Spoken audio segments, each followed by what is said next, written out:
You know what? Go fuck yourself, Charlie. All right. Language, Bruce.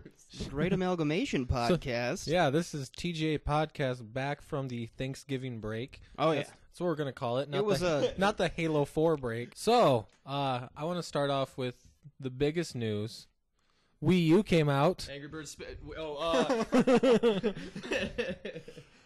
So, Jordan, do you think this is next gen enough?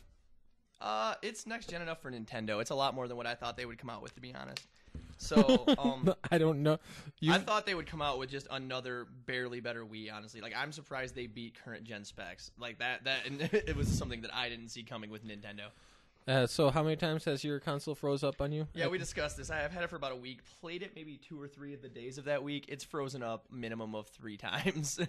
It's, and not even in the same game. Like, the first 2 times were at the exact same game, or exact same spot in the game. We figured it was just a poorly written game, and it was a glitch. Until we were playing a completely different game, and we got the exact same freeze up, and we were just like, yeah, this is fun. It's all right. We need to recharge these batteries anyway because they die in like 3 hours, So it's got its issues. But all of which could hopefully be able to be patched through software, because unlike the Wii U actually does updates. I know this because it has to update every game I use for like 10 minutes, and there's an hour-long update before you can use the console. Well, the Wii did updates. It just did it when you weren't playing. No, the Wii could not update software titles, though. No, that's true. That's why Metroid never got fixed. But, so the coolest thing about the Wii U is the controller. Yeah, it's essentially everything that I think that's what their time was spent on easily. Yeah, they made a Wii with upgraded specs, and they came up with a way to integrate a 7-inch tablet with it. Essentially, is what they did. So it's really cool. The thing I really like about the tablet is the feature that you can swap from your TV to your tablet to play games if you don't have access to the TV and you're still playing your Wii U, and it's a really good resolution screen, and it's really good because you can use like Amazon Video or Hulu Plus, Netflix, and YouTube. And you can. Derrick's laughing because I'm watching them. I'm reading them off the screen right now. But you can just switch between like watching it on your tablet and watching it on the TV pretty seamlessly, and it's in HD, so it's really nice. That is pretty cool. I remember them saying that there was going to be a rear-facing camera, and I noticed on that there isn't, which kind of made me sad. They probably lied, just like PS3 was going to have dual video out. Yeah, but I was really hoping for more of the AR stuff that they had with the 3DS and whatnot. I don't really care about that too much. I mean, I guess like the game. But it would be so amazing with this controller, with the screen on it, if it had the rear facing. I guess when you say AR, first I was thinking of the AR cards, which didn't work very good because they had to be perfectly flat. Those are but not like the games that use it, actually, I get that, and that was pretty cool. Yeah. But what you're saying kind of still happens. They don't have the rear-facing camera. But a lot of the games will use a situation like the Nintendo Land that comes with it just has a bunch of mini games themed off of different Nintendo IPs, and like the Zelda game, for instance, one player will be using the Wiimotes and sword fighting off a bunch of Zelda enemies, and the other guy, whoever has the tablet, is using a bow, and you aim in like free space and you aim that way. I'd like to point out the motion you made when you're like, we'll be using the Wiimotes and fighting off some guys. You did the universal symbol for jerk off. You know that, right? I did. Hey, it's okay. It's okay. All right. So chiming into the conversation here, you're now holding my Wii U tablet. Yes. We didn't talk about the actual tablet itself. It's comfortable. Yeah, it's got a nice feel to it, and it's not light. heavy. Yeah. I think that it would be heavy, and I thought when I saw it, I wasn't going to like it that much. But having it here in my hands, I think everything sits pretty nice. And one thing you'll like, and we'll get to mess with this a little bit later, but one of the games I got with it was the Sonic All-Star Racing, or the Sega All-Star Racing. Well, no, it's really nice though, because the 5th player essentially plays on this screen, and like I found it's really comfortable. Like when someone else is watching the TV, I was just playing Sonic on this, just kind of mindlessly racing through, unlocking stuff. So when we play together, we have stuff. And it's just, you can just do it on this tablet while you're watching TV, and it's just the same. It's just on a smaller screen. Really good resolution. Plays comfortably, the same controls you would use. So yeah, it's got that, the Nintendo Wii feel, and you can turn it over and make it more of a handheld thing, walk around with it, come back, do whatever. The technology's cool. Never cool. have to take a bathroom break. Yeah, no, that's exactly hilarious. You hit one button, and you can go take a poop while you're playing or watching your Hulu movies. Yeah, that's actually really, really cool. Now, Xbox, when they announced the Wii U, they came up with... I don't think it was in response to it, but it definitely felt like it after a little bit, the Smart Glass. Oh, yeah. I've heard that works really well, actually. It does. I got it on my phone. Okay, so the Wii U has the screen that lets you interact with things up on the television itself. Yeah. Well, Smart Glass is kind of that same thing, except it's not... I don't know how the Wii U controller connects Bluetooth or... Yeah, I think it's just Bluetooth, just like the other controllers, I'm guessing. Okay, but Smart Glass goes over your wireless network and connects to your Xbox. Now, they have the app for iPhone, Windows Phone, and the Droid Marketplace as well. It's free, too, isn't it? Or is there, Yeah, it's free. It's free. It has to be free in order for it to even begin to register for people. But well, unless you're an iPhone owner, in which case you're not smart enough to know what free means. yeah, well, if you're an iPhone owner, you actually want it to cost $15 so that you can brag about owning it. Yeah, and about your iPhone sucking. Anyway, though, so the Smart Glass, it's basically a controller, but you can use any phone as a controller at this point, or iPad, or Android tablet. I was comparing it to the Wii U controller as I'm sitting there messing around with this. Yeah. And now, obviously, it's not fully comparable Because this is a controller around your screen, essentially. Yeah, so, and that's just a screen. But the Smart Glass, I was messing around with that, and they added Internet Explorer to the Xbox finally, yeah, which they just I'm surprised that took them that long. Yeah, the Wii came with Opera for a browser. How did the Xbox... Yeah. Microsoft owns Internet Explorer, and they couldn't put it in. But I guess they were waiting for it to work, but I think that's kind of a lame excuse. Well, even the browser in the Wii worked. I mean, it wasn't comfortable because you were using a Wii, but it worked. I was excited for the Internet Explorer to be on there. Everything works, nice, and I really enjoyed it and everything. And then I go to CBS, and I'm going to watch, How I Met Your Mother, whatever I have yet to watch. And anyways, I get there, get to the video, go to hit play, and it doesn't work. See, Windows has this stupid mentality when it comes to Flash. Like, Apple had it originally with the iPhone. They're like, oh, you don't really need Flash. And then enough people complained, they're like, okay, fuck it, we get it. You want Flash. And they put Flash out on the iPhone. Windows just won't bite the bullet, and they won't put Flash on Windows Phone, on the Windows 8 for tablets, or Internet Explorer for the Xbox. So if there's any video that's not hosted on YouTube, you just almost can't watch it unless for some reason it uses Silverlight. And even then, Windows Phone doesn't have Silverlight. Which is Windows Phone doesn't have Silverlight? Isn't that it's Microsoft. I know, that is so retarded that they don't have that. That's actually I love my Windows Phone for the interface and how everything flows together. It has a very smooth OS, and everything works really well on it. But it doesn't have Flash. They're not talking about getting Flash, and it doesn't have good app support.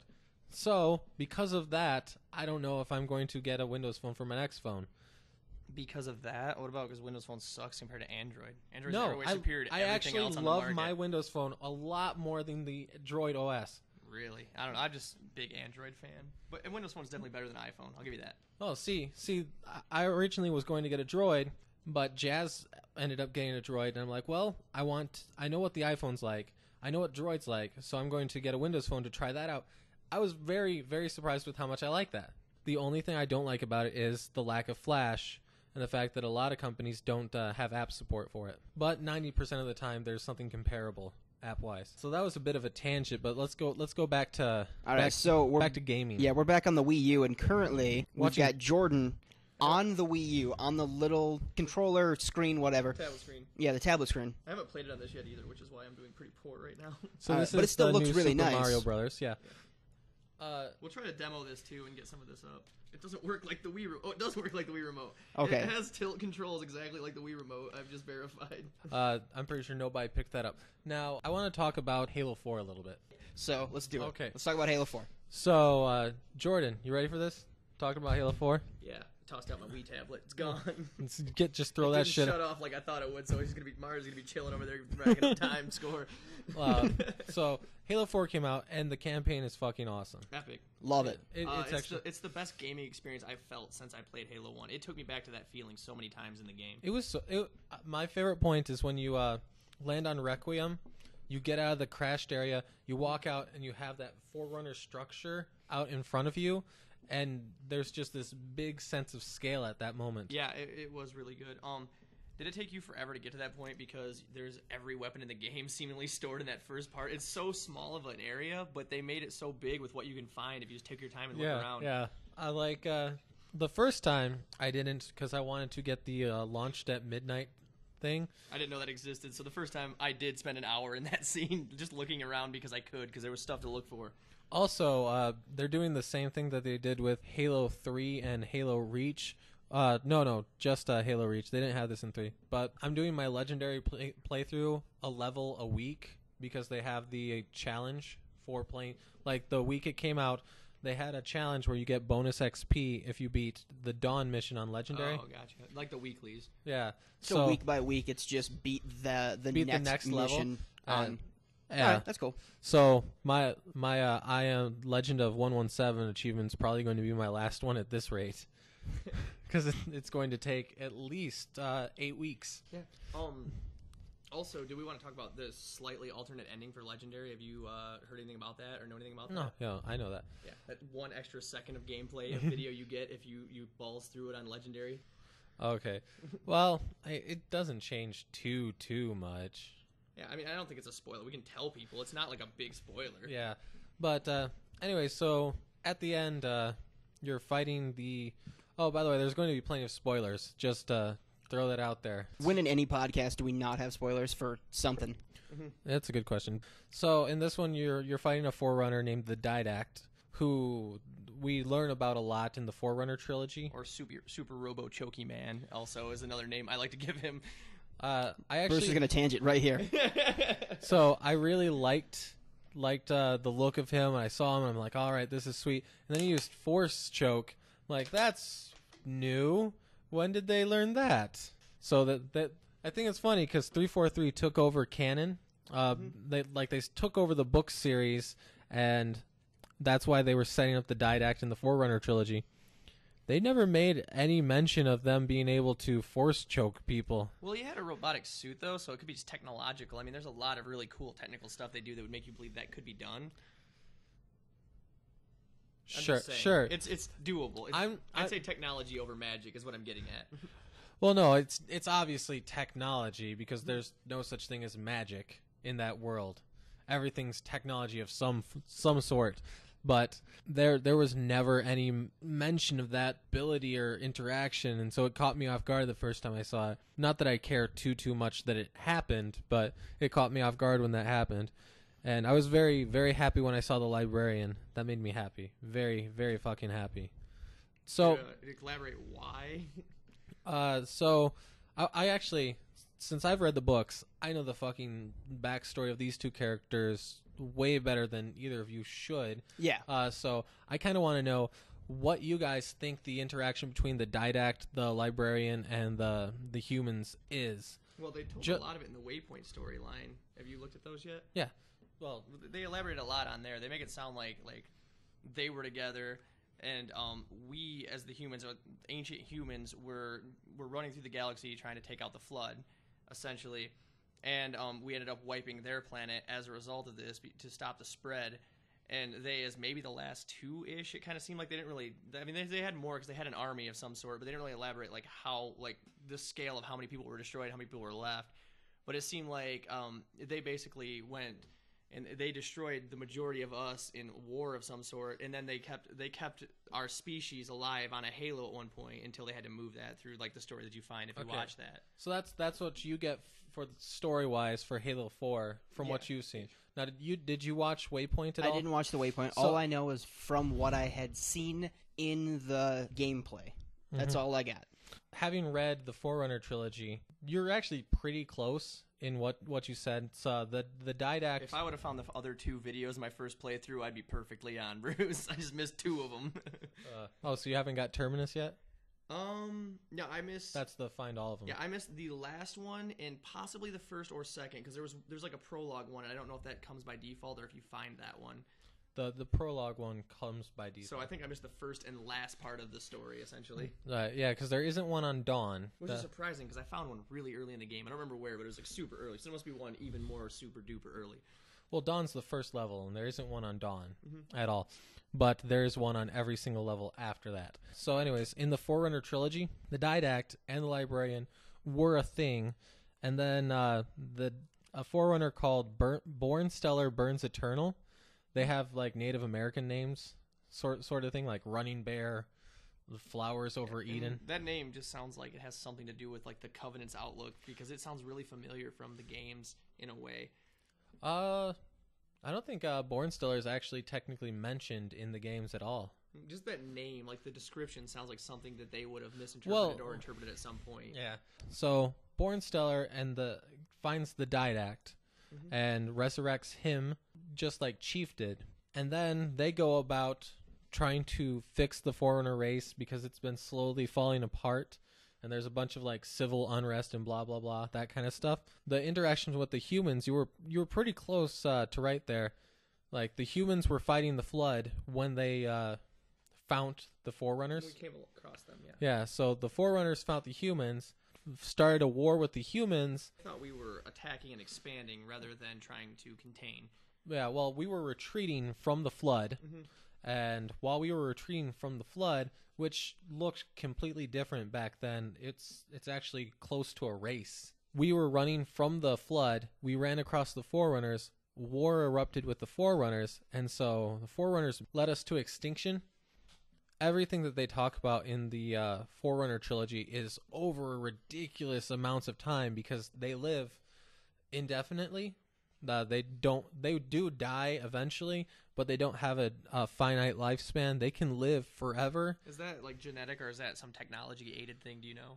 It's probably a mixture of both, but it's not. No, I think it's pretty much all technology. They just have a decently long lifespan anyway, and they use that to extend it significantly. Well, indefinitely.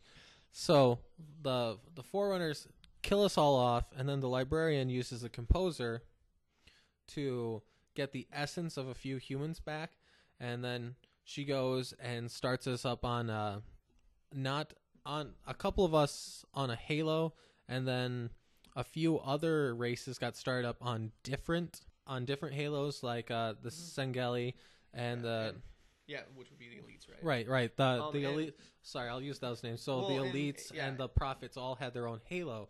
That was the original use for them. So basically, there was a point though where the Didact had his own agenda, which conflicted with the librarians, and she had to move us from the Halo to essentially Earth. I'm guessing is where they were moved to at that point, just out of his sight, so he didn't know where we were. Just basically some random planet that would suit us. I'm guessing, or the human race actually started on Earth. Okay. Even back way back whenever. So the Didact that we come across in the game isn't actually the Didact from way back when, but he is. But he isn't, because Forerunners are fucked up like that. So Bornstellar, they do mutations. They actually have like tiers, and the more mutations, the more mature you're considered. So they're like Metroids. Yeah, sure. They're like space pirates, yo. So the more mutations they go through, the more mature they're considered, and upon their first one, that's when they choose like what they're going to be in life. There's really like 3 classes: builder, healer, and the warrior. Which the killer. Yeah. So the Didact is the leader of the warriors, and there was a master builder, and the master builder. Yeah, I know. Is there a masturbator? I gotta ask. No, there's no They're masturbator. not a fishing race. They are not a fishing race. Okay. They are not merfolking it up. But Jesus Christ. Find that Halo where the merfolk were stored, and you'll be like, "Yep, the masturbator's been stored here for centuries." But yeah, the master builder is the one that he wanted the Halos originally, and the librarian started using them to keep life alive on them. But originally, he wanted them to be what they were meant to be and destroy all life in the galaxy. And the librarian's like, well, if we're going to destroy all life, maybe we should have some records of life stored on them for if they fire. That way life's not exterminated Just forever. Digital representations of genetic and biological Right, construction. which then, using Forerunner tech, creates an actual biological construct. And But then the warrior class had their own thing. They're like, well, if we're going to fire the Halos, why should we have the Forerunners die off? The whole thing about Forerunners was they chose the name Forerunners, and it's sort of like a hipster name, if you will, because they knew that eventually their race would die out. And so they chose the name Forerunners knowing something would come after, which is very hipster if you think about it. But so the warrior, they all felt like their race was going to come to an end with the Halo firings. And the warrior race was like, well, why the fuck would we do that? Why don't we just live through that? Why are we killing ourselves off, guys? This seems like a bad idea. And so they built the shield worlds. which you first find out about in Ghost of Onyx, that book. Like, Requiem is a shield world. It's a Forerunner shield world, and they don't all function like Requiem. Some of them are slip-space constructs, so they're like tiny dots on a map, but once you go into them, they're infinitely big, and they're built around a sun. Like, there'll be a sun in the middle, so you can literally walk the arc around it, which is fucking huge if you think about it. That's like the rotation of the Earth wide. Not the rotation. Actually, it just depends on the diameter of the sphere you're in. Theoretically, it could be the same size as the Earth, just inside out. So what you're saying doesn't make sense, Bruce. It's dependent on size. It has a sun in the middle of it. It has to be bigger than a sun, Jordan. Yeah, but the smallest sun is a white dwarf, and that is bigger than the Earth. A white dwarf. Dwarf. A dwarf. So a white dwarf is the for smallest. Non-science people, you shouldn't build a planet around a white dwarf. No, that's not a safe bet. That's a dumb place to put your planet. But they ended up building it around a white sun, so probably a white dwarf, actually. But they stopped it in stasis, so it can't explode, which is like the next thing a white dwarf normally. Actually, probably the most advanced technology I've heard of them having to this point. They can stop a star from aging. Yeah, and then they built a sphere around that, and then they put all that inside of slip space, so that it doesn't actually take up mass in the actual universe. That's fucking crazy if you think about it. That makes hard light bridges look stupidly like barbaric. Yeah, that was like the first thing they discovered. They're like, dude, we've been using hard light bridges forever. You guys can barely make a freaking shield out of it. Ooh. So we can control light. That's what we do on the weekends. We're real proud of you guys. You guys learned to control light. Way to go. Oh, you made a needler. Good job. We're gonna go build planets in nowhere. But anyways, so these mutations that they do, Born Stellar Burns Eternal ends up having an abrupt mutation in combat. Hit puberty at the wrong time. That's one way of defining it, yeah. But and so he ends up needing to go through this mutation, but the only person around is the warrior, the Didact himself, and whoever helps you through your mutation, you actually end up getting memories of theirs implanted in your head. And so normally your like father gives you this mutation, and he takes you along so that you can be the next race of builder or the next race of healer or whatever. And they normally would do the mutation with the people of their clan, and so they'd get their clan memories. But since he did it through the Didact, he has a millennia's worth of wars sucked into his head. And long story short, Born Stellar ends up becoming the Didact through the mutation. And so now he no longer has Born Stellar's thoughts in there. He is the Didact who then got killed because of war crimes. So that's why I'm saying it's not the Didact, but it is the Didact. In every way, shape, and form, it's the Didact. But it's not the Didact because he was technically killed. So through stored intelligence, his intelligence became what and is in that body, and his other body's dead now, so that may as well be the Didact. Okay, now that was a big long tangent, and it doesn't sound like that matters, but in Halo 4, there's that part where the librarian unlocks memories in Chief. That is the same thing that they do with Forerunners, and so they actually implant memories and stuff like that. Did she unlock memories? It seemed like no, more she your did. Genetic code. Like she just upgraded that's her evolution. That's where she stores information in genetic code, and when it finally comes time for that to be used, they unlock it. And so that's what she was doing, and she unlocked all those past memories, and that's why he had that flashback to the Forerunner Human War. So that for me, the story in Halo 4, very long story, is fucking amazing. I only have one problem, and that's the end. Which I liked, but I don't know how it was supposed to end because I didn't read the comics. Well, I say comics to demean you, Bruce, but they're full of novels. Yeah, because comics is demeaning, like The Walking Dead. That's shit, isn't it? God. It's like one of the biggest selling things of all time now. Anyway. But anyways, yeah, comics, whatever. Ending, why Bruce didn't like the ending that I loved. So Master Chief falls off that hard light bridge, remember that? And he catches the end of it, and then he brings himself back up on there.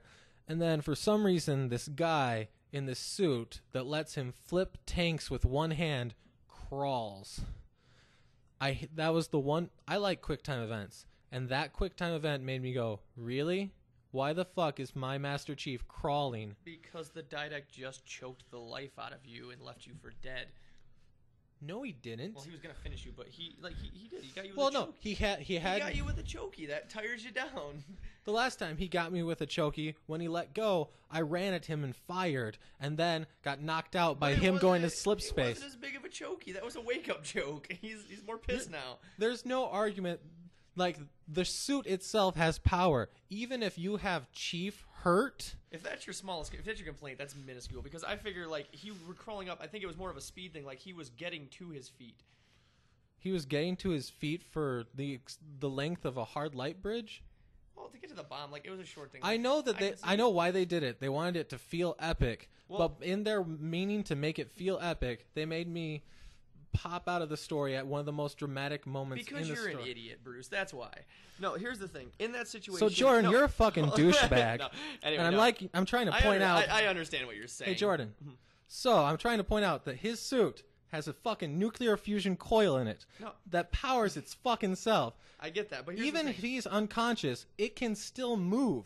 Well, here's the thing, though. In that situation, you would Forerunner crawl. magic, I know. No, you would crawl because there's a short distance between you and a low object. The point that you have to do it with a The controller... low object being his neck, right? No, you have to get... Well, that part, you crawl and you jump up and hit him. Here's the thing. It's slow because you're doing it with a controller and they're trying to make it a quick time event. If it was the speed he would That's actually what I crawl... said. If it was the speed he would actually crawl He at... would never actually it would crawl. still make... You're going 2 feet to a bomb that's on the ground. You're not going to stand up, walk over, crouch down. That takes more time. You would crawl. You just wouldn't crawl super duper slow. No, know what I would do if I was a fucking Spartan? I'd fucking sprint at half the speed of sound, grab the bomb and slam it into him, because that's how fast I can fucking run. But here I am. In Halo did I go half the speed of sound unless I was doing a bounce jump. In the games, they don't represent the speed and strength of Spartans half as much as they do in any other material that they put out, be it movie. It actually sounds kind of gay that they can go that fast, to be honest to me. Seems unnecessarily overpowered to me. They are pretty unnecessarily overpowered. They're Spartans. They are overpowered. That's their whole thing. I guess me and Derrick had this talk before, though. That's what my problem, because I play all the games on Legendary. I feel like Master Chief isn't as overpowered as he's supposed to be, because I struggle for everything I earn. I'd like to point out, I played all the games on Legendary, and no, it's still the dumbest QuickTime event ever. Let's just agree that, like Bruce and I's argument about comics being adapted into movies, you two will never see eye to eye on this. I agree that games are level 1 canon, and that's the established canon. Now, I can see your gripe here. I just think you're overlooking into it. Especially this scene where he's actually climbing on the bridge, because it's more of a step up to a foot in a bomb place. Do you remember how long it took you to do that crawl? The crawl afterwards definitely seemed too long to crawl to the bomb. Because that crawl takes about 30 to 40 seconds. It takes about 10 to 15 seconds, which seems like 30 to 40 in that moment. Yes, I can understand where you're coming from, because it's an epic moment. No, I actually took slow. the time to time it after getting pissed off with it the first time. That's how much it annoyed me. Anyway, this is taking way too long. Let's just move on. Are we ready for multiplayer? Because that's a whole nother speed. Yeah. So All the multiplayer is fucking amazing. Have you played any of the multiplayer, Derrick? Yes, I have played some of the multiplayer. Not as much as either of you, obviously, because I know that you've been playing it a lot with Ryan, and Bruce, you're Bruce, and I'm sure you've been playing it tons. Yeah, I think I've played 3 or 4, and the first one I did amazing on. I was MVP. I thought I was the fucking man. And then the second one, it was a big game battle. And then the second one, we got on to a smaller thing, and I was like the weakest player on the winning team. And then the third one, I got 2 kills and died 18 times, and we totally lost. And after that, I was like, all right, I don't know what the fuck happened there, but I'm gonna back down for a minute. That's how matchmaking works. You go up. Apparently, Derrick went up too fast. Well, I was playing with Chaos Knight, a friend of mine from Alabama. That is correct. Yeah, you know who he is too. Yeah. Okay. All right. Anyways, and I've met him. He was playing a lot before he was doing the multiplayer, way before I was doing it. So he's already way up. And I was playing with Shifty D, who's way up, but not as up as John was. Mm-hmm. And John's got like this awesome KD rank and everything, and mine's pretty shitty and everything. But we're going based off his. So we're taking on 4 of these like really well traveled hard veteran fighters. And then you've got him, who's also, hard veteran, well-traveled fighter, and then Derrick, who's doing pretty well, Shifty D Derrick, and then you got me. And so it's, 3-on-4 for those last two ones, because, nobody was playing by themselves trying to get into a team. It was just, that's how it was working. So we were, getting sort of handicap matched, which I thought would have worked in our favor, because there was less of them for us, or less of us for them to kill. But as it turns out, nope, I got fucking killed. So I played Infinity Slayer a shit ton at first, and my first time hopping into big team battle, I did so fucking amazing. I'm like, I'm just gonna stick with big team battle. This seems to work a little bit better. None of the maps are so huge that it just turns into a sniping fast. I love big team battle. But I was playing with a buddy of mine that I actually just went down to Chicago for a Magic tournament with, and I had been talking myself up a little bit while we were on the trip, right? And I joined him up, and that's actually why I ended up playing Big Team Battle, because I joined him while he was playing one. And he's like, hey, Bruce, all right, show me how fucking good you are. And we play on this map that I've never played on before, and I did horrible. I did really bad. I'm like, God damn. He's like, I thought you were good. Like, shit. Vote for Exile. I've played on Exile. Let's do Exile. I did fucking amazing. I got 37 kills and 5 deaths. Don't you hate it, though, when you say that you're good at something and you know that you're good at it? You've seen you do it. But then the second that it comes time to prove your manhood, something just flops, and then you are just completely looking like an asshole. Also, I've noticed before Black Ops 2 came out that a lot of the people playing apparently didn't understand how radar worked. I got so many assassinations that first day or two of just being like, okay, I guess I will just whack you in the back and assassinate you. Sure, whatever. Oh, okay. I guess you didn't realize there's jetpacks in the game too. Okay, I'll whack you in the back, whatever. There was one time on Haven. We all know the map, right? Yep. The best map in the game. It's pretty damn good, it's yeah. the best map in the game, yeah. Yeah, I don't think I've played them all, but I really do like Haven. Yeah, it's the one I always vote for. The one you vote for if it's not. Yeah, it's the one that sticks in my head. Yeah, I like Haven for Regicide, Infinity Slayer, and SWAT. It's great for SWAT, and SWAT. But I actually love Exile as well.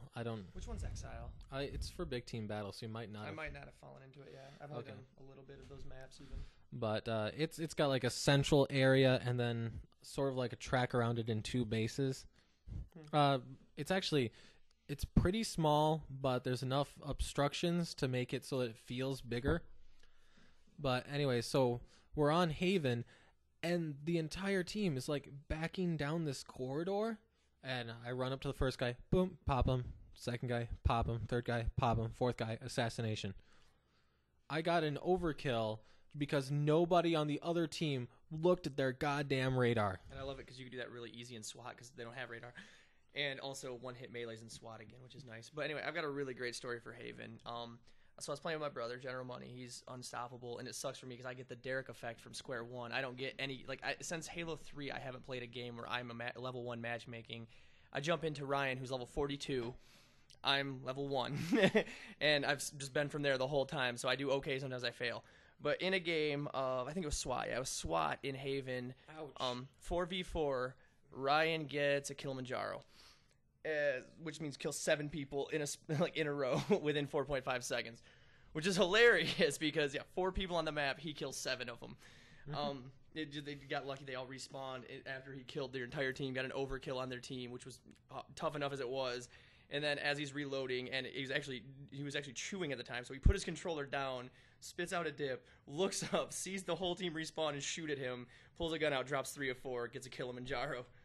It just blew my mind. I'm like, because first of all, you played Infinity Slayer. Infinity Slayer, you get drops every 5 kills, I think it is, something like that. Well, it's not based on kills. It's based on medals. On points, yeah, what the whole game is at this Right, point. right. But anyway, so you get those, and I was to the point where I'd get like 2, 3 a game, maybe like in a decent game, I'd get a lot more if I was doing good that game. Okay. So here's the thing, though. Every game, like 20 seconds to a minute into the game, I've maybe seen one guy, and I'll always hear on Ryan's screen, "Ordnance ready," and I'm like, I don't get it, man. I haven't even seen anybody, and you've already got your first drop going. He's like, "There's a reason you haven't seen anybody." I know, and he's out of bullets all the time, and I'm like, "You're out of bullets in SWAT, dude. Someone should shoot you in the head by now." It's such a bitch for me to even like contend. I'm sitting like every game, and I had a really funny quote from this. Like we were playing with a couple of our other friends, and we would all go negative, heavily negative for kill to death ratio every game, and he'd have like just 22 positive or whatever and win it. So my quote was Ryan's like, "Man, I get really tired of carrying all you guys. You guys go negative every game," and I was just like, "Yeah, well, we managed to get by, managed to pull through somehow, overcome the odds of you doing all the killing." I actually have a fun story, and they changed the way theater worked. Did you notice that? I haven't used the theater yet. Okay. You can only view your last played game, not like your played games from that time you've turned on the box. Oh, that would kill me because like sometimes I'm like, yeah, I should upload that later. A lot of the times Yeah, I used to do. that's why I don't have the 37.4. I was actually a little annoyed with that because I did that and then we played a couple other matches and I'm like, all right, cool. So now nobody will believe a damn word of that story. Well, Bruce, in our life, ever since I've known you and you me, you and I have had a lot of stories. A lot of stories. And I bet 90% of them, no matter what they are, people wouldn't believe. I guess that's true. Okay, so now one that I did get to save the clip for, and I'm very happy for this one. So in this game, Spartan Laser doesn't kill a Warthog one hit. Actually, they balanced it in a weird way. It doesn't kill most of your vehicles in one hit unless they've already been damaged, but the beam itself, not just the point, can damage. So if you go like this and visual cue. If you sweep your laser. Good call. So if you sweep a little bit as you fire, you can in fact kill people with the beam, not just the point. So if somebody runs across it, they'll kill themselves. I've gotten a triple kill because of this. Yeah, I haven't been able to use it in multiplayer, but I think I've kind of noticed that it does seem wider like that. So that what you're saying actually is a really cool So feature. I'm playing on Ragnarok or Valhalla, and yeah, you can go get pie. Okay, you tell an awesome story. I'm gonna get pie. Derrick's on a pie break. Yeah, my wife makes pretty damn good pumpkin pie. I love Bruce's wife's pie. Who doesn't? I start off the match. I take the main cannon forward, and I grab the Spartan laser in the middle of the map. So you've launched yourself to a hill in the middle of the map, and Right. now you can see everything with a laser gun. Right. Now, the other team has got 3 people in a Warthog. So I've mentioned that you can't kill vehicles in one hit. Now, another guy has picked up the sniper rifle, and he's launched himself to the left side. He takes a couple of pot shots at this Warthog trying to kill the driver. Mm-hmm. He fails, but he does damage the Warthog. The Warthog goes to do old Dukes of Hazzard thing and ramp over me. I've charged all you can do in a Warthog is tail spins. Yeah. So I have the laser charged. I see it coming on my radar, which you can actually see them on the radar, which is pretty cool in this one. Yeah, it distinguishes the vehicles and what type they are on your radar. Right. And so I see it coming, so I back off the hill a little bit, aim up, start charging. The Warthog comes up, I fire, blow up the Warthog. Just led your shot enough, had to just shoot through the beam, basically? No, I actually nailed the Warthog itself. That's awesome. So, overkill. Mm-hmm. How's there a 4th guy in there? So... You watched the video, I assume. So, I didn't know this, but a Banshee had just taken off and was going up. I got an overkill without realizing it at all, which made me very, very happy. Right. So anyway, the overall experience of the multiplayer, I love it. I think it's great. I think it's probably up there with the best. So the stuff that they added in, such as setting up what you can come in with, and you can set up your loadout. Yeah, you can set up your loadouts and whatnot. And they finally added in a kill cam, which I was wondering why they took so long to do that. Because nothing sucks worse than getting sniped, having no idea where you got sniped from, and not having any way of knowing. Unless you're the sniper, in which case you're like, God, why did they put kill cams in? I gotta move every time I shoot a guy. About damn time. You really should do that in the first place, sniper. Yes. Okay. You're not a very good sniper if you sit still too long, unless there's a strategic reason you're there. Unless you're sniping from, almost a mile away, then I can see that as an excuse. Or if you're trying to force spawns, which is, obvious pro gamer stuff Right. that you gotta do. Have you... the fact that they don't have weapons on map now. They don't have anything. Yeah, it's you get what you kill people to get, which makes sense. It's because a big part of Halo, it's evolved into like that pro game mentality where they have MLG tournaments and things. Like you used to just try to lock down an area so that you could your guys would use up the shotgun ammo. Boop, it would spawn. Yeah. One of your guys would scoop it up. Yeah, they basically, and sorry, I'm not trying to interrupt you, but what you're saying is exactly like what I was trying to hit at. Like, it's nice that they've made it more of like an arena type game. Like, they have only power weapons on the map. They don't waste your time with a bunch of assault rifles that are just stupid. You're not gonna pick them up and use them for anything. And yeah, they have things set up in more of like a professional style game environment, which is really a big draw to Halo. There's two things: there's big team battle, and then there's that. And they've done a good job of separating them and making them both be what they should be. Yeah, and the ordinances go really damn quickly. So let's talk about new weapons to the game. Yeah. Saw? First of all, that gun's amazing. First of all, I like the way that they balanced all the existing weapons. They have a battle rifle and a DMR, which is nice. I've noticed that there are technical reasons to use the DMR, the battle rifle, or the carbine. Not as so many for the carbine, but they're there. Well, no. In the campaign especially, but in multiplayer, it's not great. The only reason I would ever use the carbine in multiplayer is if you're in big team battle and you know that the map is going to be something like pie. Could have picked a person who's not eating stuff pie in their mouth. Not talking. Yeah, so I couldn't eat anymore. This is my third piece of pie. I am pretty full. But it was delicious. It was delicious. Thank you. But if you're playing on a map that's medium sized and you aren't guaranteed to always get precise headshots on them, the carbine can pump more into them quicker. Well, actually, the biggest thing, it's not the damage or anything of the carbine. The problem I have is that it shoots one solid bullet. Even the DMR has a little bit of a burst. And the problem is you have to lock it on before you fire, whereas you can sweep with the DMR or the BR while you shoot, which allows you to get headshots way easier because you don't have to. Yeah. You can just swipe them. Well, they call it swipe sniping. Are you familiar with that terminology at all? No. But it was pretty prevalent in Halo 1, and then they kind of nerfed the fuck out of it for 2 through Reach. But you can get away with swipe sniping, where you just sort of like guesstimate when you need to pull the trigger, and the little bit of autocorrect will almost always have it on their head just long enough.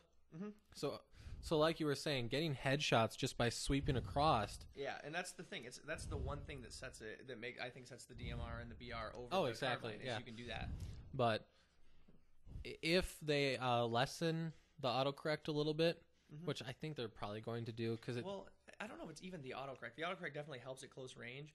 But even when I'm cross map, when I'm out of the range of the autocorrect, you can still sweep because you have 3 rounds to fire in that shot rather than just one that has to hit. Well, no, like cross map with the sniper rifle, you sweep across them, pull the trigger.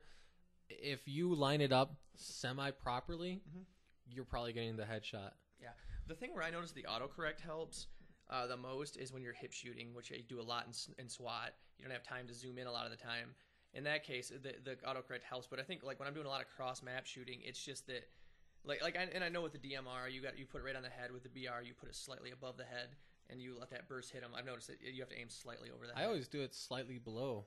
Yeah. Well, either way, because you get that bigger, wider burst, you get less range, but bigger burst. It moves a little bit. Yeah, that's what we're saying. You're shooting a wider space because you're not shooting 1 round. You're shooting 3 rounds, and that's the thing. You get used to it, and that helps you tremendously. Yeah. So you want to talk about the saw then? Oh yeah, new weapons. I don't want to get into the Promethean versions because they're more or less just there to counteract. Yeah, they're kind of just all the same thing. But other than the incendiary cannon, which is an awesome. It's so weird. I love it though. It just shoots like straight fire RPG, like a cluster of grenades basically that blow up and then cluster outward. My favorite thing is when one clips but the others don't. Have you seen that? Where I've actually taken a guy out with one of them, and the rest keep and going. The rest keep going. Yeah. No, it's really powerful. And then the binary rifle is their sniper rifle, which is a really it's just their sniper rifle, but it's really powerful and it's really cool feeling. Yeah, it can disintegrates your enemies, which is awesome. Even a body shot can decimate sometimes. But the saw then. Yeah, so the saw. Do you like the saw? I love the saw. It's so powerful and so fun. And it has a good feel and it fits perfectly in the game. It is damn powerful. If you get 2 people with that too, you can lock down a room so bad. If you get the tactical package, I think it's the tactical package where you reload quicker. Yeah, the saw is dexterity package. Yeah, the saw is fucking deadly. Because normally its reload is the thing that kind of weakens it, but with the dexterity, it reloads as fast as which you should mention too.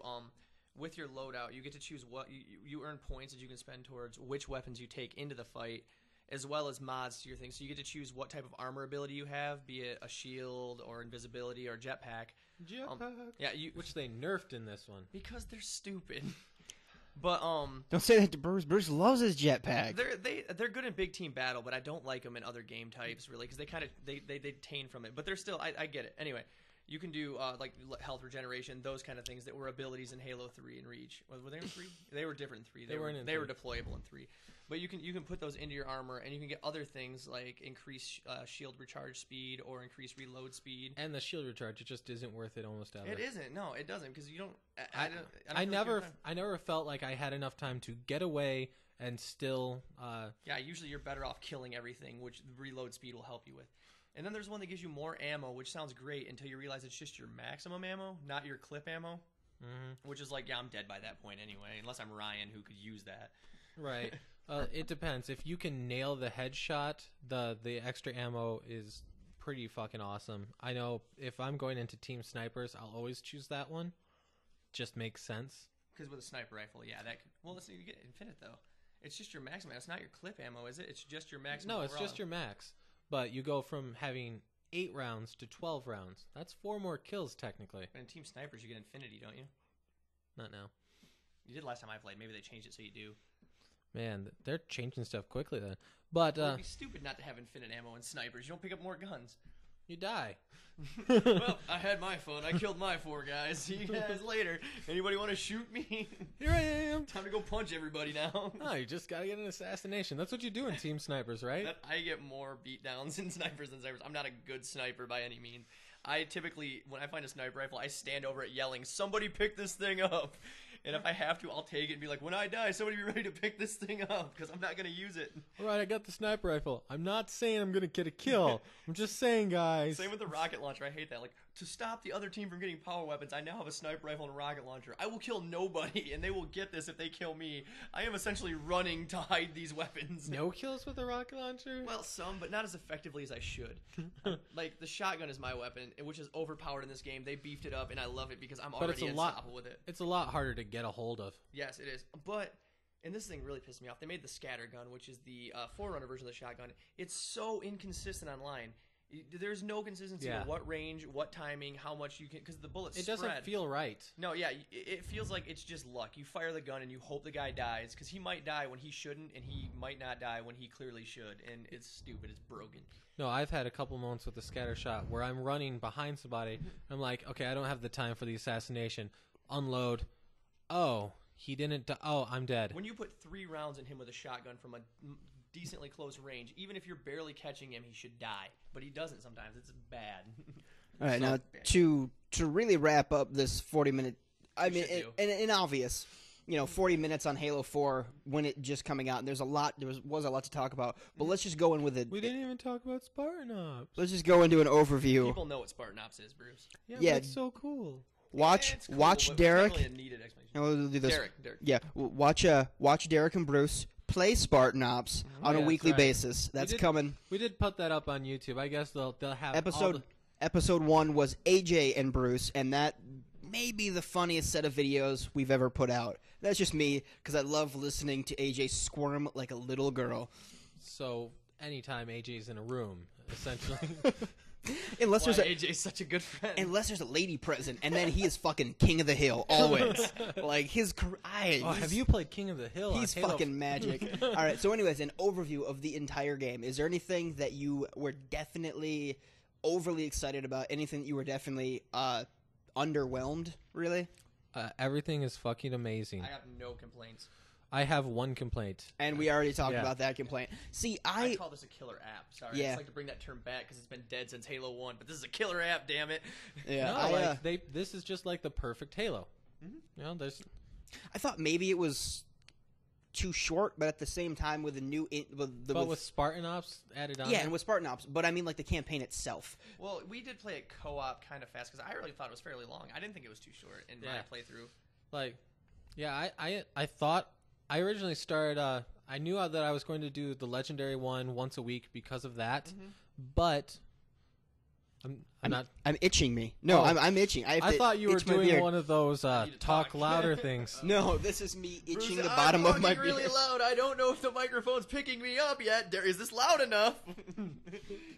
But no, I mean, like I started on heroic, and then I'm like, I don't think I'm going to get this done by the time I need to go to work tomorrow.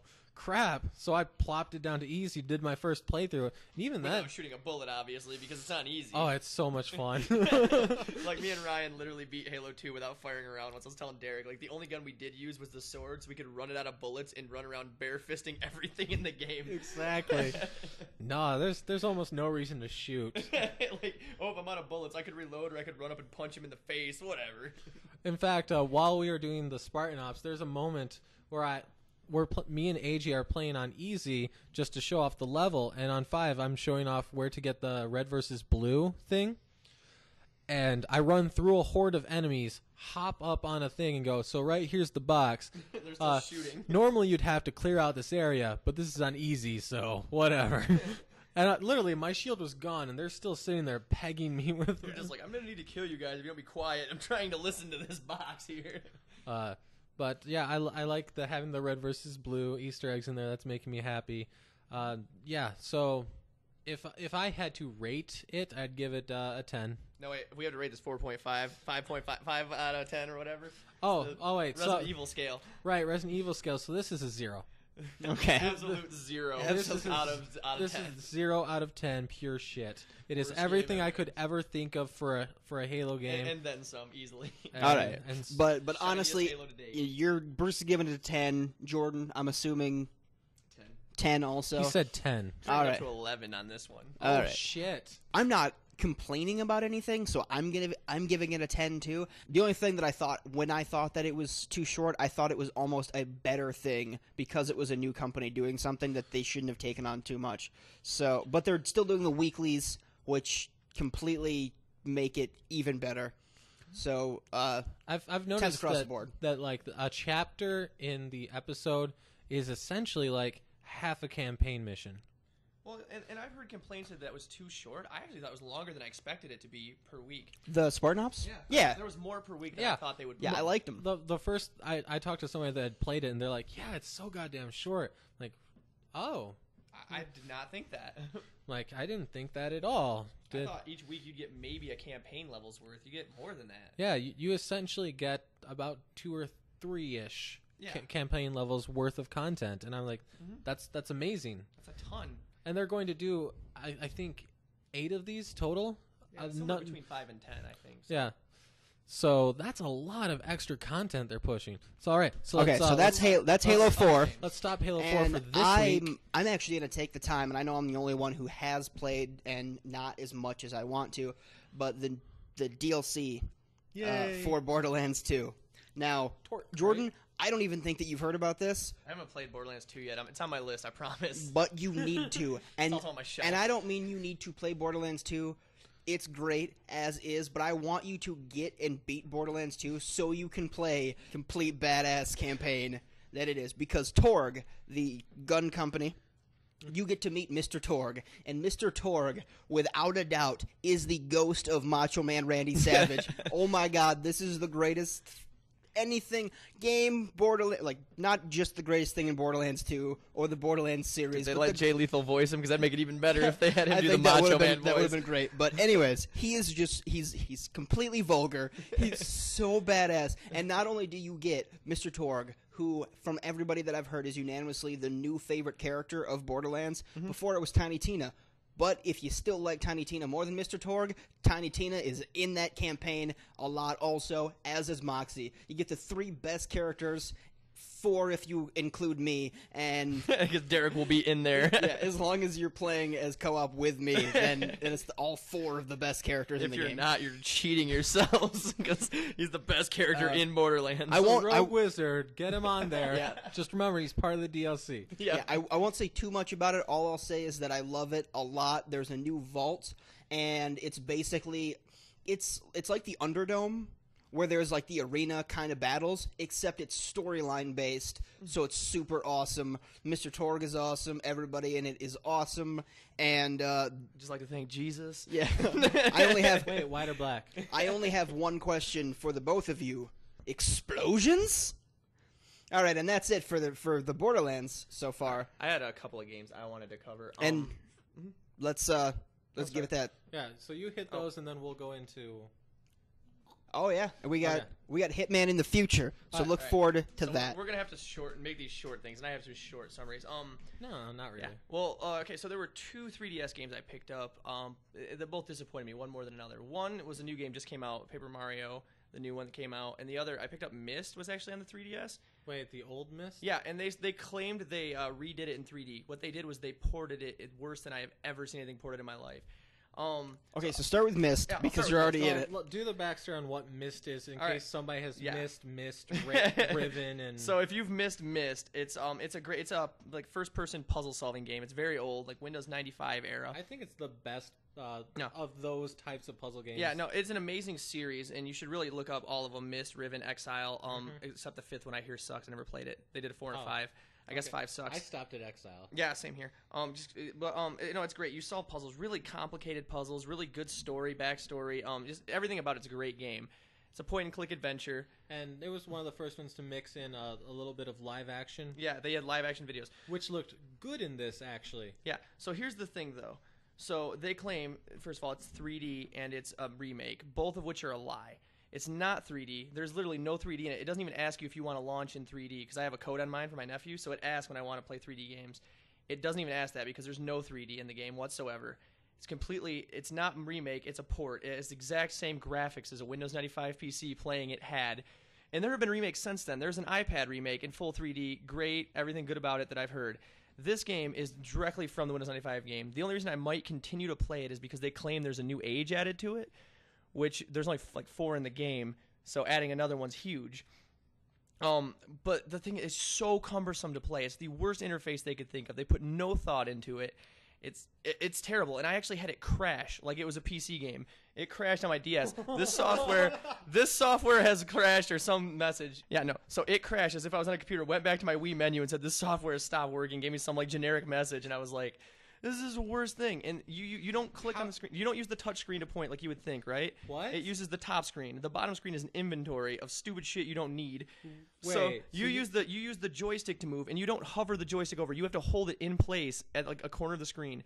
So let me go over the biggest, most pain in the ass part. You read books in this game. There's books you find, you read them. They give you backstory. They're great. That's half the game. One of the hard parts about it, back in the day even, is it's hard to read it because it's in handwriting, and some of the things are pixelated, so it gets hard to read. Still pixelated on a 3-inch screen. So you get a magnifying glass out. No, here's the thing. You have a tool that's a magnifying glass. You can aim it at the book, and it makes it slightly bigger on your smaller screen in the bottom. It's zoomed in ever so slightly. It's still really hard to read. You have to strain. And you have to hold the magnifying glass in position. So you have to hold the joystick in position while you're reading for hours. I was sitting there for like an hour and a half reading the stuff that I remembered, and it's just great stories. And I'm like holding this magnifying glass, trying to do it. Pain in the ass. So I find the stuff I need, and I'm taking notes, writing down in a book, which I love having to do that in games, having to have a notebook with you and take notes. But there's a star constellation you have to use, and I'm not going to draw that. I'm like, oh, look, they gave me a camera function. I will take a picture. So I take a picture of the book and the star constellation. I go to use it. I look at the picture. It's a picture of the book. This is where I go back, and I just keep trying to take a picture of that book. It won't let me take another picture. So I click it 5 times, crash the software, put the game back on the shelf, and say, I'm going to go buy Myst on PC now for $5. It costs $30 still. I paid full DS game price for this. The worst investment ever made. And I'm pretty sure I know what the answer is going to be. 1 out of 5. Let's give that a rating. If we're going on Resident Evil scale, best game I've played ever. Okay, let's go into, TGA scale. Absolutely zero. This is the worst. I was so offended playing this game, and I Mist really was want. amazing. I really want to see this new age they added, but I feel like I'm gonna have to struggle through one of the worst games I've ever, like one of the worst interfaces I've ever played to Just to there. get to something that Will might it even be equally as rewarding bad. when you get to it? I don't know. And here's the thing. This is what makes it worse. Not only is the interface that bad, but it's a game that's really hard and tedious. And when you take a really hard, tedious game and make it difficult to maneuver the most basic things, it takes the fun out of that. I was really hoping you were going to say, when you take something that's really hard and tedious and Make make it it really more hard and tedious.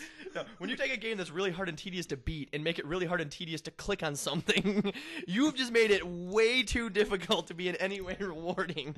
Yeah, I mean, I remember playing through the Mist and Riven games. And it wasn't super easy to get things. You could miss and click to the wrong spot a lot, but it was way better than this. Anyways, that actually reminded me of something. Have you seen somebody took and put a computer inside of a book and made it so it can run Mist? Oh, really? That's cool. That's really cool. Because in Mist, you open up books and they'll have like videos playing out of the book sometimes. Well, Oh, yeah, okay. Basically what it is have you played it, Derrick? Do you No. the series? Oh, No, not even the slightest. The base backstory is a race of people learned how to write books that you could go into. When you write a book, it creates a world, and that book is a link to that world. See, and that sounds really awesome, and everything that you guys were talking about for like the PC stuff sounds awesome, and I'd like to play it. I'm probably going to scoop I them don't up. I'll want let to you borrow touch. them. I don't want to touch what. Don't whatever. play it on the 3DS. You'll No. think it's the worst series ever. Okay. Now back to the 3DS and back to a game that you said that you were excited for. Yes, I was Paper Mario. Super excited for the new Paper Mario. I've loved every one of the Paper Mario series. Even number 3, it was a whole different game style, gameplay. It was still a really good game. They were going back to the core on this one, but they didn't. So basically, the other But they didn't. They didn't. I like at how all. every one of your 3DS stories was like all of this was like promised, and then nothing happened. Okay, no, seriously. They took everything I didn't like from every game and put it together, it seems like. So it's still, and I guess it's still a fun game. It's an okay game, but it's nothing like what it should have been. So in the first 2 games, they were RPGs. You spent a lot of time working up your character. You got allies. You work them up. You don't get allies. You don't work yourself up in any way. Okay, go, Bruce. You had a question? Well, so would you say that Paper Mario is the spiritual successor to Mario RPG? The other ones, well, yes-ish. Because there hasn't been a 3D Mario RPG since. There was the Bowser Inside Story, which was an exact predecessor. Well, right. It came exactly from the same storyline and everything. I mean, like console-wise, the Paper Marios. I don't know. I think they're kind of their own thing, and they're better in every way. They're really good RPG games, and they were really fun to play. They're really simple and really fun. I put more hours into, and I played these in the same week. I put more hours into Paper Mario: Thousand Year Door than I did into Twilight Princess Zelda, and I enjoyed it more. No, that sounds right. Yeah, I played them both the same in the same week. But anyway, so the new Paper Mario, the basic fighting system is you get stickers. You find them all over the place, and you grab them. And those are your attacks. Once you use it, you burn it. So it's basically like if you took Paper Mario and you were only allowed to use items, which I'd never use. So you don't. That's weird. You don't power yourself up. You get more hits by finding like a hit up thing at one point. There is no benefit to fighting enemies. I found that you just run past them because you gain nothing. You just waste stickers when you fight them. You get money out of them, but you use that to buy stickers. So I just avoid every enemy I don't have to fight. Go around, grab stickers off the wall all the time. It's okay. It's great because my nephew can play it, but I'm not impressed. And the only thing that's even Paper Mario about it is that everybody's paper, and they overly make a point of that at this point. And the storyline, there's not really any story to it. It's like they give you the basic gist. You're collecting all of these. Go get them. Go through this level 1. Go through level 2. Go through level 3, 4. Just do that. I'm not impressed in that sense. I mean, Mario games themselves have never really had. The Paper Mario games had a little bit of backstory to them. Well, no, they did. This has none. It basically this is a festival. You're not supposed to touch this comet. Whoop! Bowser touched it. Now you got to go get all these crowns. That's literally all I've had storyline wise. Other than that, it's just walk around and fight minions. Oh, yeah, that's better than the first story. I liked the first Paper Mario story. No, I was saying the first Mario story. The first Mario story was jump. And then you finally make it to like the 9th level. The first Mario story was don't let that Goomba touch you. You finally make it to the first castle, and you're like, oh my god, there's this dragon dude, and I'm finding a princess. Okay, I get what the story is, of course. Speaking of which, and if you're hearing clicks, Derrick's playing New Super Mario on the Wii U tablet right now, so he's experiencing what we're talking about with no story. So okay. Is that all you got for 3DS? Yeah, that's all I got. I'm not impressed with either of those games. The only other game that came out, this is not a big deal, but they did come out with Angry Birds Star Wars, actually. That's kind of a big deal, Jordan. Well, like, I like what they did with it, and I'll explain it in a few seconds. It's pretty short. If you liked Angry Birds, it's got that. It's got Angry Birds Space added in, like, it goes through the Star Wars, or the New Hope storyline. You start on, like, basic Angry Birds 1 level physics where you're not in space, and then you go up into space when it would be in the storyline, and then you get Space Angry Birds physics where you're going around the planets. That's cool. And all of your birds are basically characters from the movie. So you get a lightsaber, which you can use to cut through walls or deflect lasers. You get a laser gun, you get a force push, and things like that. It's really fun to play. You get to take down Darth Vader Piggy, so it's good fun. Cool. All right, so ready to talk about killing bitches? Let's talk about killing bitches. All right, so Hitman Absolution came out, and I love the Hitman series. Loved I gotta it. say, this has been a damn good year for stealth games. Yeah, we were just Dishonored? talking about Dishonored, Mark of the Ninja. Which I perfected finally. I'm damn happy about that. Finally fully finished it off and can continue playing it. Can't say that about Dishonored. I still have it on my shelf. Still haven't beaten most of it. Yeah, Dishonored is going to be one of the ones that I'm going to pick up probably next summer. Yeah, when things get slower. And I think that might actually be best if people haven't played it to wait until it gets slower, because it wasn't one of those things for me where like I went outside and talked about it with somebody else, but it did come at a time where everything else was so jumbled up. I think it would have been better if it maybe, I don't know about waited, but maybe even came out earlier in the year, because to come out in a time where, you know, what was it? We had Borderlands 2. Right, Borderlands 2 came out, and while we were doing Borderlands 2, Halo 4 was just about to come out. They've been having Assassin's Creed came out. Yeah, WD13 Assassin's Creed. for Jordan and I. Mm-hmm. No, there was actually quite a bit of stuff right then. And then, like, a week or two after that, Halo 4, Call of Duty Black Ops, Hitman Absolution, all these... Paper Mario. Okay. All right. And unfortunately, we skipped Black Ops. Well, not unfortunately for me. I'm not a huge fan. I like the storyline of the first one, but I don't like playing online with the online people. For any Black Ops multiplayer people out there, fuck you guys. And so, like, literally for Call of Duty, I don't know the story of any of them. Like 1 and 2, Modern Warfare's, I mean. Obviously, I know the story of the other ones because, you know, it's history.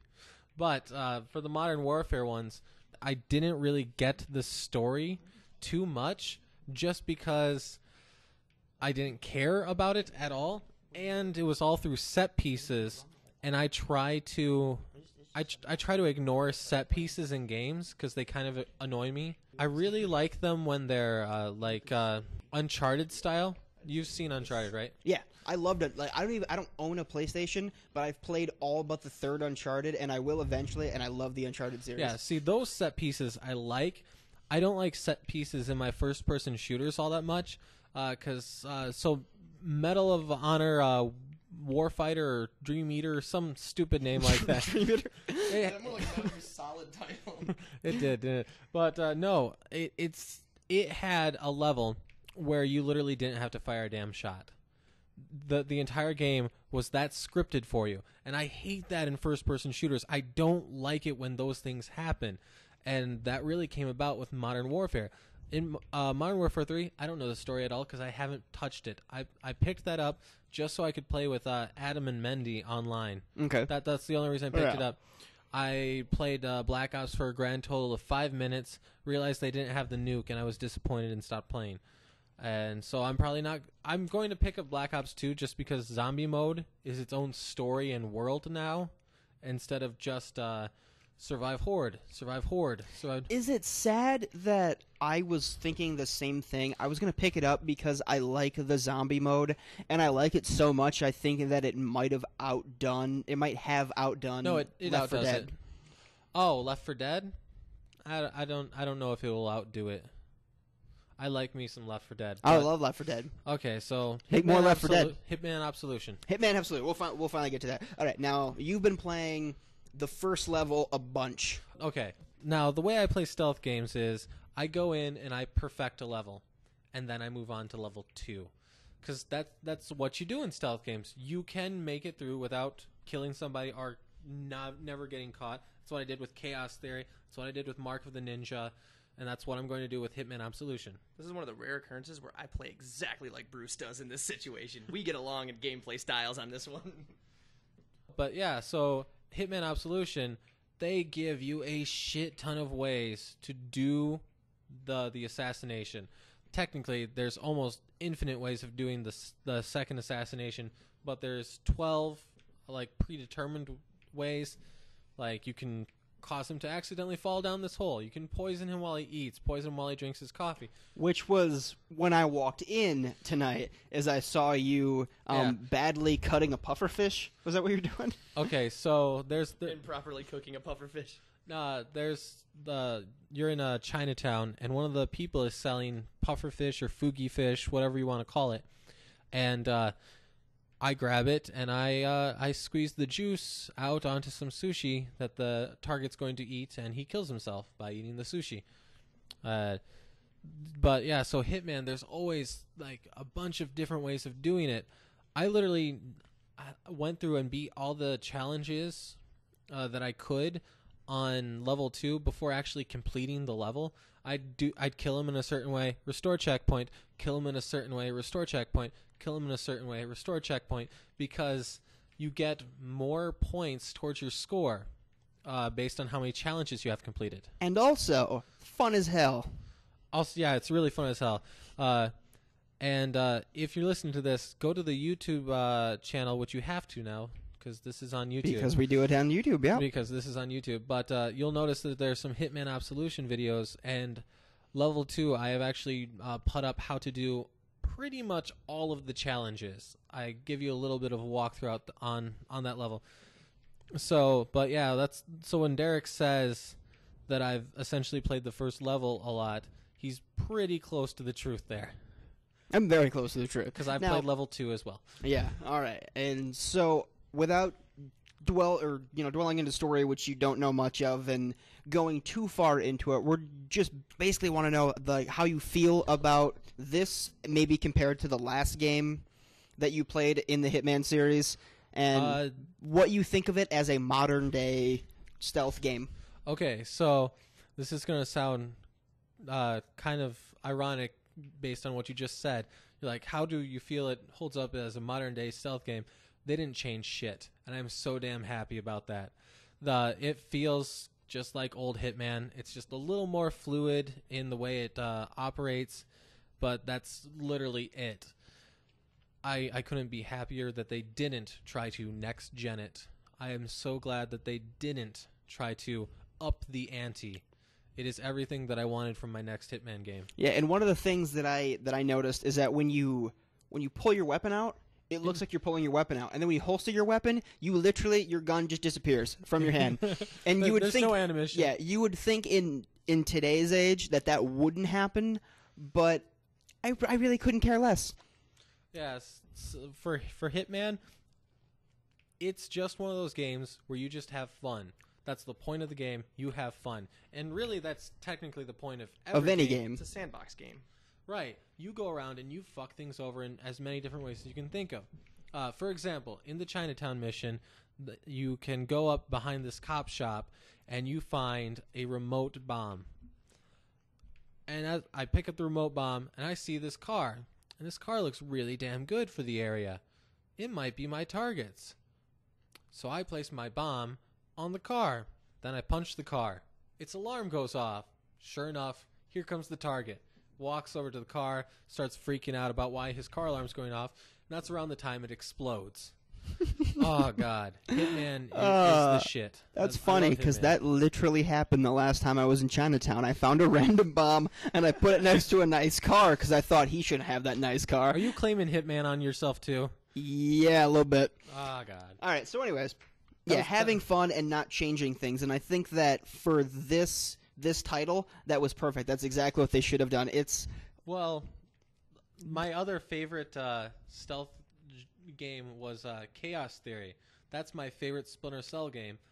And the other ones, they let me down a lot because they tried to go like Bourne Ultimatum on you and make it into like an action movie-ish where you mark targets as you walk through a camp. And I'm like, I don't want to do that. I want to watch their habits, go, okay, when that guy's over there, that's the perfect time to strike him. They won't know it, and go. Up, failed. All right, try again. That for me, that is everything that a stealth game is.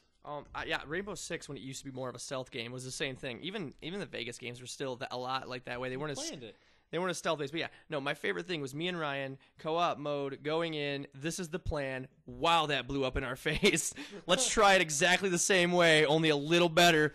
Damn, we died again. 3 hours later, let's try this plan. Shit, that was worse. That's the fun of those games for me. And for me, I've got one too where they switch something, and it's not a stealth game. And Bruce, I think you openly dislike this game, Earth Defense Force 2017. It's super fun for me, and it's really more fun when you have one other person to play with when you're playing together. And then when they announced that they had Insect Armageddon and that you're going to be able to play online with people, and even have one extra person, that third person. But what really disappointed me is what they did with it. They completely changed everything about it. And even though that game was pretty crappy, and I mean it was pretty crappy. It was like in 2007 or something that they made it, but it was terrible. But I loved it so much, and it gave me so much fun. And then they made basically a completely different game with the same name and the same thing. It was taking a comic book and turning it into a movie. It was making Paper Mario Sticker Star. Pretty much. See, like games like that, I can see being fun with the right people, but like Derrick was taking it really seriously, and I didn't see anything serious about it, and it just made me hate the game. So I never ended up liking it at all. Yeah, the best thing to do in that game is collect armor, so you're badass at the end when you fight the very last thing on Inferno, and it's super hard, and there is so much to do, and blow shit up with my what's the biggest one at that point? Anyways, I had these big ass bombs you could drop. I think they were like C-32 or whatever. Anyways, they killed you. The max amount of armor that you could have, which is what your starting health was. You could pick up health, through the game, and you get that health back. But when you picked up armor, then after the game you would have more starting health and more max health. Anyways, no matter what that max was, the bomb that I had exploded so much, and it would kill everything, including you, if you were anywhere near that explosion. And the explosion was huge, and I always had it with me. And the button to jump, and in my case, dodge roll, which was faster to move than just running there, was right next to the detonate button. So sometimes I'd fuck up and kill myself, and then my partner, who if he wasn't in the blast radius, would have to go whatever. But at least you look on that little dot map, like imagine playing Halo and all you see is red around the center, just red, and you can't even see dots anymore. It's just one big red dot, and then you just watch and all of those dots are gone except for maybe one tiny one. That one soul survivor, Boris, he's still alive because he's invincible, but other than that, everybody dead. And that was just beautiful to me, and that was satisfying enough to spend like 3 hours getting to that point with the right person. Exactly, with the right person, the right music. You got to have the epic music because the storyline isn't anything.